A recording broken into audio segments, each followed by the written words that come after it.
आखिर गंगा पृथ्वी पर क्यों आई? जानिए इस रहस्यपूर्ण कथा को। आपने कभी सोचा है कि माँ गंगा सिर्फ एक नदी नहीं, बल्कि ब्रह्मांड की दिव्य चेतना है?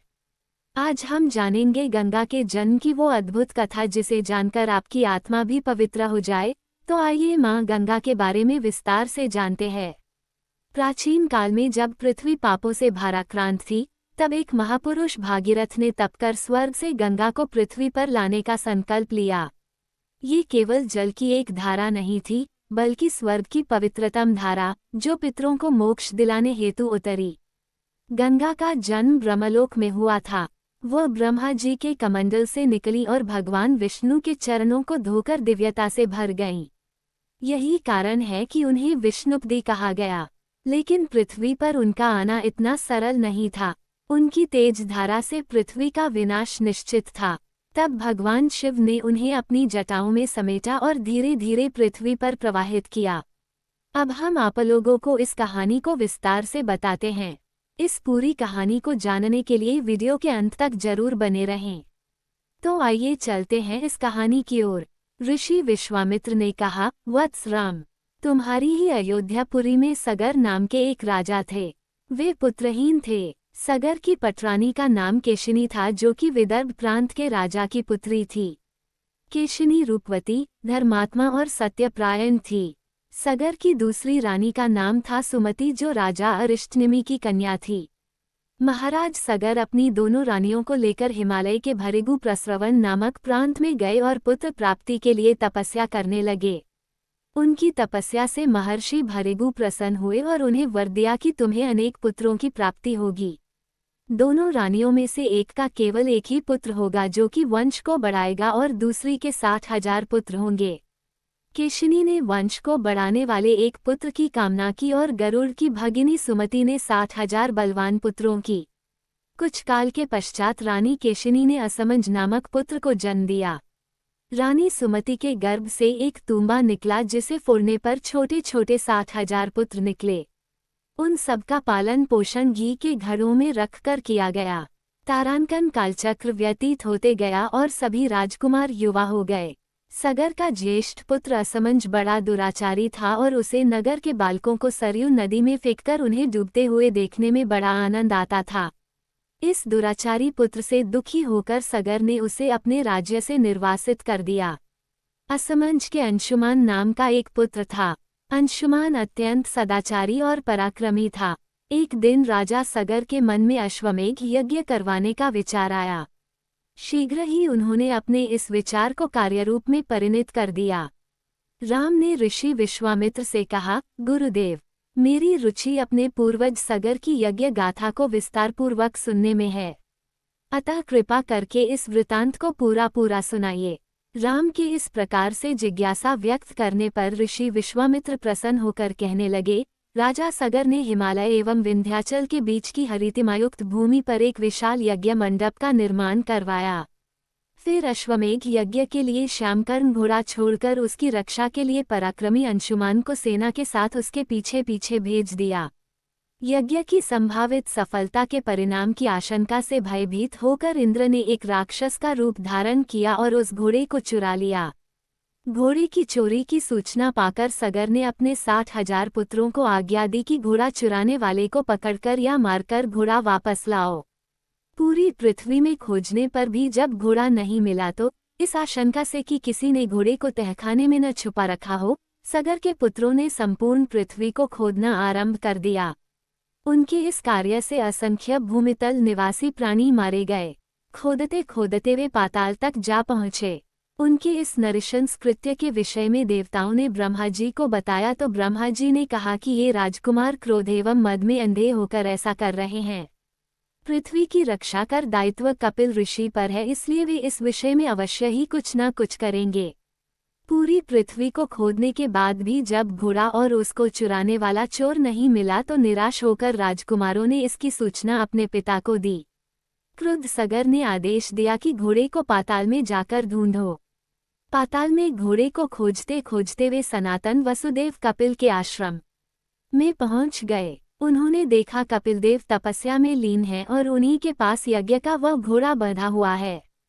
उन्होंने कपिल मुनि को घोड़े का चोर समझकर उनके लिए अनेक दुर्वचन कहे और उन्हें मारने के लिए दौड़े। सगर के इन कुकृत्यों से कपिल मुनि की समाधि भंग हो गई। उन्होंने क्रुद्ध होकर सगर के उन सब पुत्रों को भस्म कर दिया। जब महाराज सगर को बहुत दिनों तक अपने पुत्रों की सूचना नहीं मिली तो उन्होंने अपने तेजस्वी पौत्र अंशुमान को अपने पुत्रों तथा घोड़े का पता लगाने के लिए आदेश दिया। वीर अंशुमान शस्त्रास्त्रों से सुसज्जित होकर उसी मार्ग से पाताल की ओर चल पड़ा जिसे उसके चाचाओं ने बनाया था। मार्ग में जो भी पूजनीय ऋषि मुनि मिले उनका यथोचित सम्मान करके अपने लक्ष्य के विषय में पूछता हुआ उस स्थान तक पहुंच गया जहां पर उसके चाचाओं के भस्मीभूत शरीरों की राख पड़ी थी और पास ही यज्ञ का घोड़ा चर रहा था। अपने चाचाओं के भस्मीभूत शरीरों को देखकर उसे बहुत दुख हुआ। उसने उनका तर्पण करने के लिए जलाशय की खोज की किंतु उसे कहीं जलाशय दिखाई नहीं पड़ा। तभी उसकी दृष्टि अपने चाचाओं के मामा गरुड़ पर पड़ी। उन्हें सादर प्रणाम करके अंशुमान ने पूछा कि बाबा जी, मैं इनका तर्पण करना चाहता हूँ। पास में यदि कोई सरोवर हो तो कृपा करके उसका पता बताइए। यदि आप इनकी मृत्यु के विषय में कुछ जानते हैं तो वह भी मुझे बताने की कृपा करें। गरुड़ जी ने बताया कि किस प्रकार उसके चाचाओं ने कपिल मुनि के साथ उद्दंड व्यवहार किया था जिसके कारण कपिल मुनि ने उन सबको भस्म कर दिया।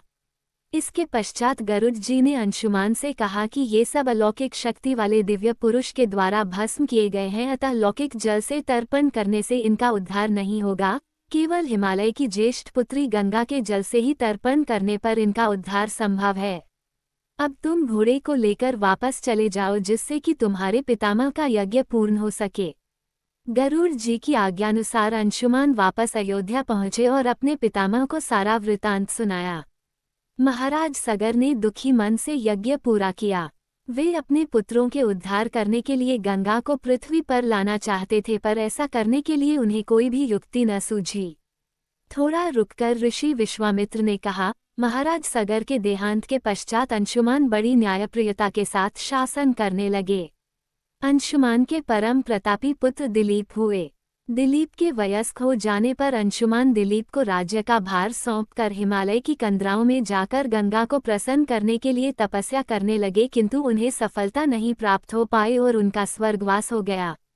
इधर जब राजा दिलीप का धर्मनिष्ठ पुत्र भागीरथ बड़ा हुआ तो उसे राज्य का भार सौंपकर दिलीप भी गंगा को पृथ्वी पर लाने के लिए तपस्या करने चले गए, पर उन्हें भी मनवांछित फल नहीं मिला। भागीरथ बड़े प्रजावत्सल नरेश थे, किंतु उनकी कोई संतान नहीं हुई। इस पर वे अपने राज्य का भार मंत्रियों को सौंपकर स्वयं गंगावतरण के लिए गोकर्ण नामक तीर्थ पर जाकर कठोर तपस्या करने लगे। उनकी अभूतपूर्व तपस्या से प्रसन्न होकर ब्रह्मा जी ने उन्हें वर मांगने के लिए कहा।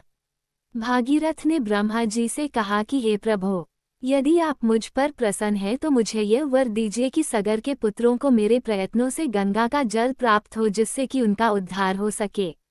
इसके अतिरिक्त मुझे संतान प्राप्ति का भी वर दीजिए ताकि इक्ष्वाकु वंश नष्ट न हो।